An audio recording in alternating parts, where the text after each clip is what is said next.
Comment on fait pour apprendre une langue étrangère? Dans cette vidéo, je vous donne 10 conseils précieux, plus 2 bonus. Restez avec moi.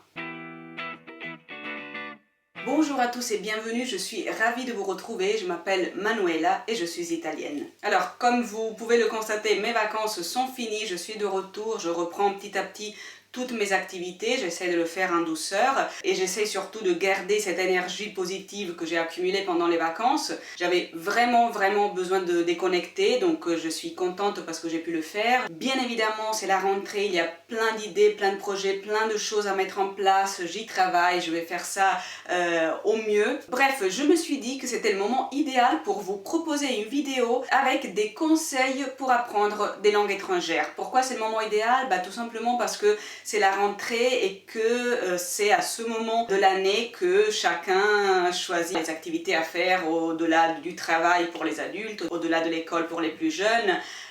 Moi j'ai un très beau souvenir de ce moment de l'année quand j'étais petite. C'était précisément un moment où il y avait beaucoup d'énergie, beaucoup d'envie, beaucoup de nouveaux projets précisément. Je me suis dit qu'il y a peut-être parmi vous des personnes qui ont envie d'apprendre une langue étrangère. On va parler de tout ça dans cette vidéo. On va en parler notamment parce que, si vous me suivez, vous le savez peut-être, les langues étrangères ont une importance énorme dans ma vie. Les langues étrangères ont eu un rôle fondamental dans ma vie d'étudiante, dans mon passé et même dans mon présent professionnel et personnel. Alors, vous savez que je suis italienne, donc ma langue maternelle est l'italien. Je vis à Paris depuis 2005, donc ça fait très longtemps que j'habite à Paris.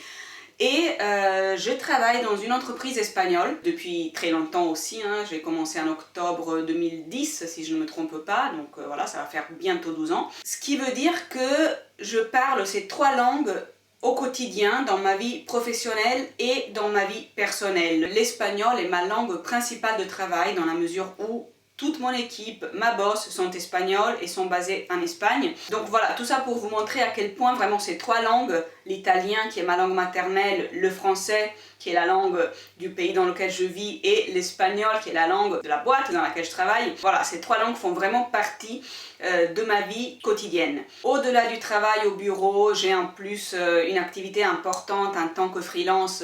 Encore une fois, vraiment en utilisant les langues étrangères. Vous savez que je suis interprète, traductrice et correctrice de texte. Donc voilà, l'apprentissage des langues est un sujet évidemment qui me passionne. Je ne sais pas si je l'ai précisé tout à l'heure, je ne crois pas, mais voilà, j'ai un diplôme en langue et littérature étrangère, un diplôme que j'ai eu en Italie, langue et littérature française et langue et littérature espagnole. Bref, j'ai très envie de partager avec vous mon avis sur l'apprentissage des langues, de partager avec vous quelques conseils pour réussir dans l'apprentissage d'une langue, en sachant que c'est quelque chose que je conseille absolument. Alors, le monde du travail aujourd'hui l'exige, en plus on est presque obligé de parler au moins une langue étrangère, voire plusieurs langues étrangères. Mais au-delà de ça, je pense que l'apprentissage d'une langue étrangère est vraiment quelque chose de précieux, d'enrichissant, au-delà, encore une fois, des exigences liées au travail, mais c'est vraiment quelque chose qui nous permet vraiment une ouverture et qui nous permet aussi de découvrir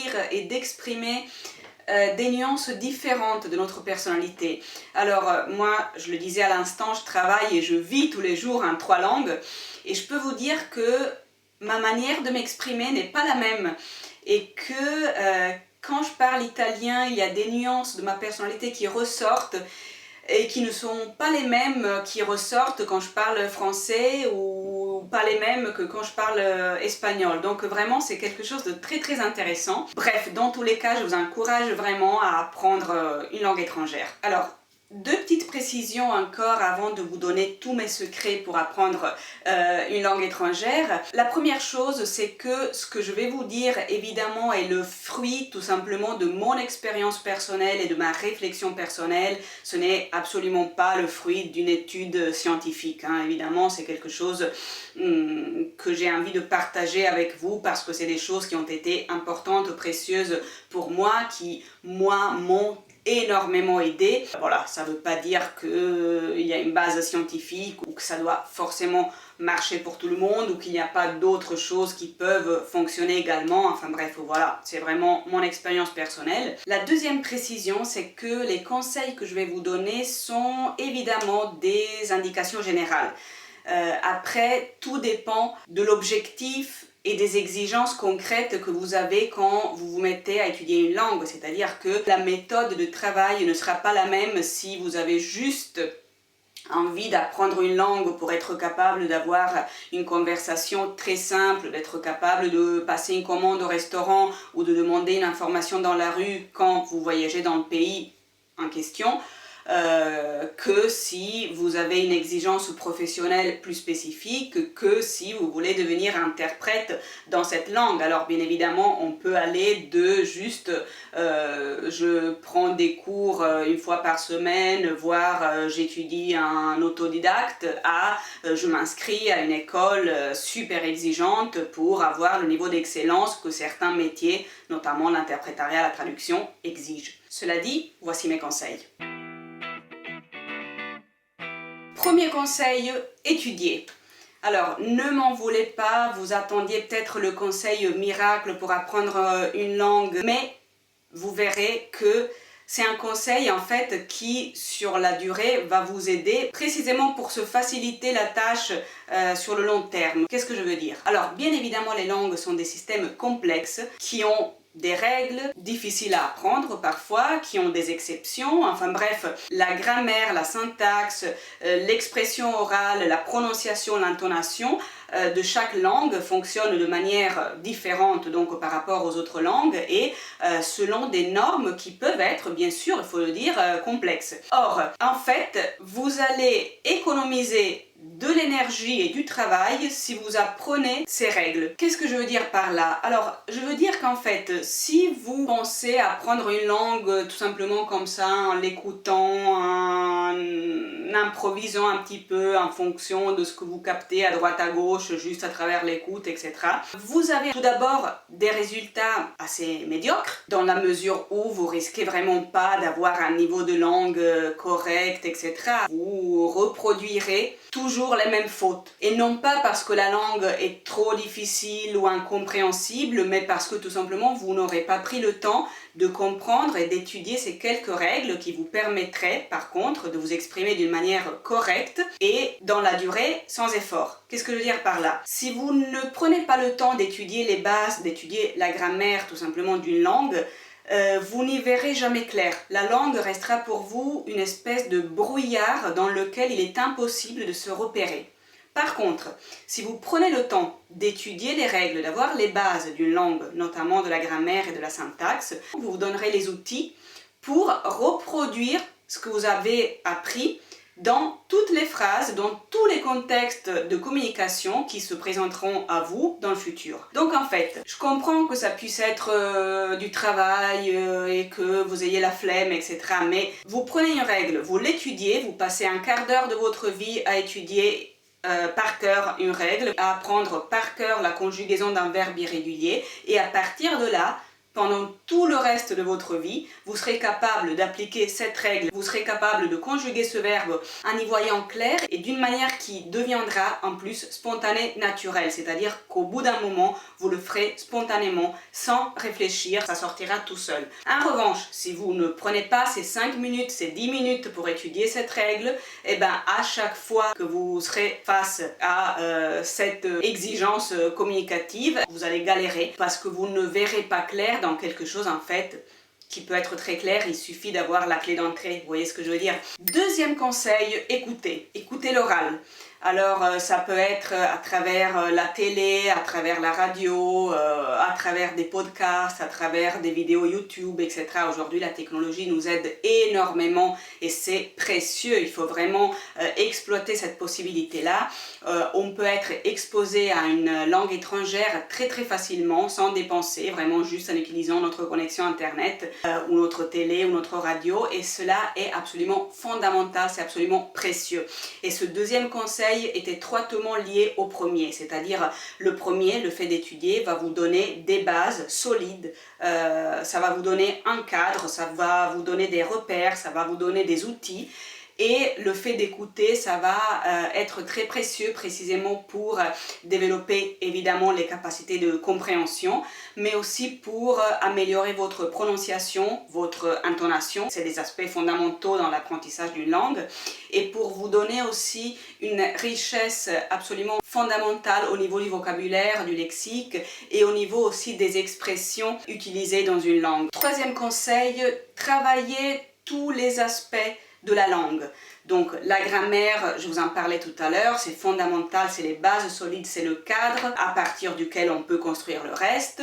Mais évidemment, n'oubliez pas de travailler votre prononciation, votre intonation, c'est absolument fondamental, votre capacité de compréhension. N'oubliez pas l'écriture. Et pourquoi je dis que tous ces aspects sont fondamentaux? Tout simplement déjà, c'est une évidence parce que tous ces aspects forment une langue étrangère. Il faut comprendre, il faut parler, il faut écrire, etc. Mais aussi parce que si vous travaillez tous ces aspects en parallèle, vous créez des synergies qui vont vous aider et qui vont vous faciliter la tâche. Parce que, encore une fois, si vous apprenez juste à comprendre à l'oral mais que vous ne savez pas écrire, eh ben, l'écrit va vous paraître une jungle incompréhensible. Inversement, si vous ne travaillez que sur les livres sans jamais vous habituer à l'écoute, sans jamais travailler la compréhension et puis l'oral, eh ben, vous serez certainement capable de lire des documents, de lire un livre, mais vous ne serez pas capable de vous exprimer à l'oral ou de comprendre quelqu'un qui vous parle. Donc voilà, c'est pour ça que tous les aspects doivent être travaillés, idéalement de manière parallèle pour pouvoir créer des synergies et encore une fois vous faciliter la tâche. Je suis en train d'enregistrer. Je transpire. Ça t'embête pas de me laisser finir le français et puis on mange machin et puis je ferai l'espagnol après? Quatrième conseil, soyez constant. Après, bien évidemment, le fait d'être constant, ça peut signifier des choses différentes en fonction, encore une fois, des exigences, des objectifs que vous avez et même des disponibilités que vous avez. Mais ce que je veux dire par là, c'est que si vous voulez apprendre une langue, c'est vraiment déconseillé selon moi de par exemple, travailler 1 heure aujourd'hui, puis oublier l'affaire et reprendre dans 10 jours en écoutant un podcast, puis à nouveau laisser tomber pendant 3 mois, puis de s'y mettre tous les jours pendant 1 semaine. Enfin, tout ça, je crois, ça donne moins de résultats que si on fait un travail régulier, un travail constant. En plus, il faut vraiment essayer d'optimiser même des situations comme ça, écouter des vidéos, écouter un podcast quand vous êtes dans les transports, pendant que vous faites la cuisine. Vous profitez de ce temps pour habituer votre oreille à écouter et alors voilà, c'est du temps que vous aurez gagné dans l'apprentissage. Cinquième conseil, cherchez des opportunités de conversation.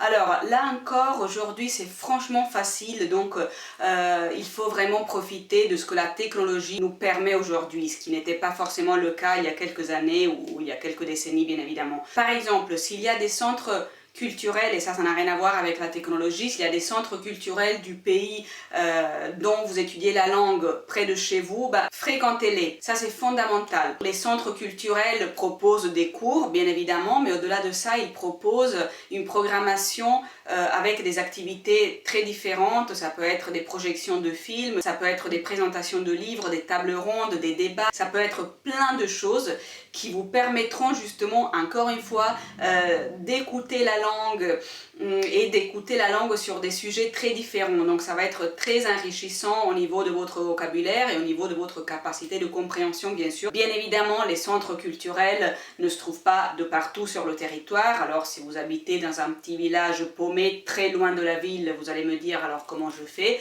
À ce moment-là, il faut vraiment utiliser la technologie et chercher même des groupes de conversation. Ça se fait même en présentiel, mais encore une fois, si on est un peu géographiquement isolé, on peut trouver cette opportunité-là même en ligne. On peut chercher des possibilités d'échange avec par exemple des étudiants qui veulent apprendre votre langue et en échange vous donnent du temps de conversation dans leur langue. Bref, que ça soit en présentiel, que ça soit à travers la technologie, vous voyez qu'il y a énormément de possibilités pour mettre en pratique, pour avoir des conversations, ce qui est absolument fondamental parce que bien sûr, je vous ai dit, il faut étudier, mais à un moment donné, il faut aussi mettre en pratique et s'habituer à parler et à comprendre dans un contexte de conversation réelle. Sixième conseil, et je suis sûre que celui-là va vous plaire, voyager. Bien évidemment, le fait de s'immerger dans la langue et dans la culture du pays est quelque chose de très important. Après, voyager, ça peut vouloir dire juste passer un week-end, passer des vacances, ou alors passer un séjour plus long, voire aller étudier ou travailler dans le pays où on parle la langue qu'on étudie, mais bien évidemment, je vous conseille de le faire. Si vous commencez à étudier une langue, pourquoi pas, imaginez vos prochaines vacances dans ce pays-là, ça vous permettra précisément de mettre en pratique tout ce que vous êtes en train d'apprendre. Au-delà des compétences linguistiques, je vais vous dire, le fait de voyager est quelque chose de très important. Ça nous pousse à une ouverture d'esprit, ça nous pousse à connaître énormément de choses, à être en contact avec d'autres cultures, d'autres mentalités, et du coup ça nous donne une meilleure perspective, une meilleure capacité d'analyse, donc c'est vraiment quelque chose de précieux. Septième conseil, ne soyez pas gênés, ne soyez pas timide. Bien sûr, je vous ai dit, il faut étudier, il faut avoir des bases, etc. Mais il faut aussi se lancer, c'est-à-dire ne ratez jamais l'opportunité de parler avec quelqu'un qui parle la langue que vous étudiez juste parce que vous n'osez pas, que vous avez peur de vous tromper, que vous n'êtes pas sûr de votre niveau. Déjà, la perfection n'est pas de ce monde. Et puis même, c'est absolument normal de se tromper quand on parle une langue étrangère. Et je vais vous dire autre chose, c'est même parfaitement normal de se tromper quand on parle sa propre langue. Donc c'est absolument physiologique. N'ayez pas peur de mal conjuguer un verbe, n'ayez pas peur de mal prononcer. Allez-y, c'est pas grave, ça fait partie de l'apprentissage. Et puis de toute manière, personne n'est parfait. Allez-y. Huitième conseil, et là il s'agit d'un conseil qui est peut-être utile notamment dans un stade un peu avancé de l'apprentissage. Évitez de penser dans votre propre langue et de traduire la phrase telle quelle dans la langue étrangère. Évitez de traduire mot à mot, évidemment. Il ne faut jamais le faire. Ça vous permet d'éviter des calques incorrects. Chaque langue fonctionne d'une manière différente par rapport aux autres langues. Chaque langue a son propre génie. Donc il faut essayer de s'exprimer dans une langue étrangère en suivant son génie, en suivant donc son fonctionnement, sa structure, ses formes, ses règles, et non pas en essayant de traduire mot à mot à partir de notre langue maternelle. Tout cela bien évidemment dans la mesure du possible et en fonction de notre niveau. Neuvième conseil, lisez. Évidemment, la lecture est un outil important pour progresser, pour apprendre. Choisissez bien évidemment vos livres en fonction du niveau que vous avez. Un outil très important mais pas suffisant, parce que si vous lisez seulement et que vous ne développez pas d'autres capacités, les autres capacités, notamment de compréhension, d'expression, etc., votre niveau ne sera pas top, votre niveau sera limité justement à la capacité de compréhension d'un texte écrit. Donc encore une fois, les différentes compétences doivent se développer de manière parallèle. Dixième conseil, ça peut paraître peut-être un peu banal, voire bateau, mais je le dis quand même, étudiez une langue qui vous plaît, étudiez une langue qui vous intéresse. Alors, bien évidemment, si vous étudiez une langue parce que vous êtes obligé pour des raisons professionnelles, parce que votre boîte vous oblige à étudier cette langue, etc., là évidemment, faites comme vous pouvez, quoi. Je veux dire, étudiez, apprenez au mieux en sachant que ce n'est pas votre choix. Mais quand l'apprentissage d'une langue est votre choix, évidemment, choisissez une langue qui vous plaît, qui vous attire, une langue qui est parlée dans un pays vers lequel vous sentez une certaine curiosité ou avec lequel vous avez des affinités, enfin bref, voilà. Bien évidemment, on réussit mieux quand on fait quelque chose qui nous plaît, et ça c'est valable dans toutes les choses de la vie, pas uniquement pour les langues. Donc si vous êtes motivé, si vous faites quelque chose qui vous plaît, qui vous intéresse pour de vrai, les résultats seront meilleurs et arriveront plus vite avec moins d'efforts d'ailleurs. Voilà, ça y est, je vous ai donné mes 10 conseils et maintenant, comme promis, je vais vous donner les 2 bonus que j'ai annoncés au début de la vidéo. Si vous êtes resté avec moi jusqu'à maintenant, vous les méritez vraiment d'ailleurs. Alors, voilà le premier bonus. Si vous avez des enfants, faites en sorte qu'ils soient exposés à une deuxième langue le plus tôt possible.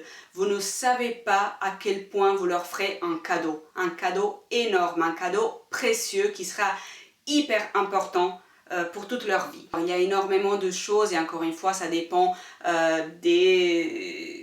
opportunités, des disponibilités de chacun, même en termes économiques, hein, mais il y a les écoles bilingues par exemple, ça c'est absolument précieux. Si vous avez la possibilité, parce que près de chez vous ça existe et que vous avez les moyens économiques pour le faire, ben, envoyez vos enfants dans une école bilingue, c'est-à-dire qu'il sera bilingue, il aura deux langues à un niveau de langue maternelle et pas une seule langue, avec zéro effort, parce que les enfants absorbent comme des éponges et donc sans travail particulier, sans se rendre compte, l'enfant apprendra deux langues. C'est un cadeau énorme que vous leur faites. À ce propos, il y a un peu de fausses informations, parfois des peurs qui peuvent être, pourquoi pas légitimes, hein, mais rassurez-vous, les études montrent qu'il y a tout à gagner dans le bilinguisme. Donc voilà, évidemment les écoles bilingues, mais vous pouvez aussi tout simplement leur faire regarder en fonction de l'âge les dessins animés ou les films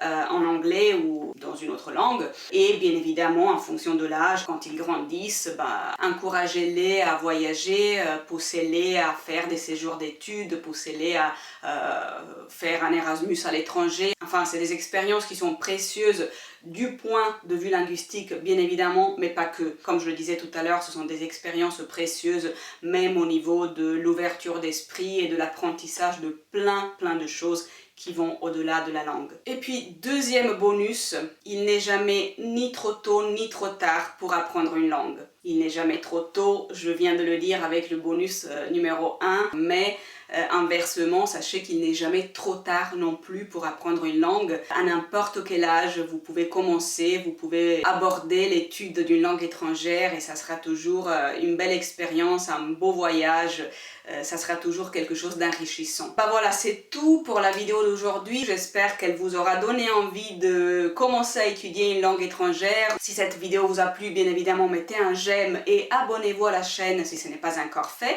Et puis surtout, dites-moi dans les commentaires ci-dessous, justement, quelle est votre expérience avec l'apprentissage des langues, quelles sont les langues que vous parlez ou que vous étudiez, quelles sont les difficultés que vous rencontrez dans l'apprentissage des langues, les aspects qui vous paraissent les plus délicats, les plus difficiles, et surtout, bien évidemment, si vous avez des conseils à partager, faites-le, écrivez vos conseils dans les commentaires. Nous, on se retrouve très vite avec la prochaine vidéo. Bisous.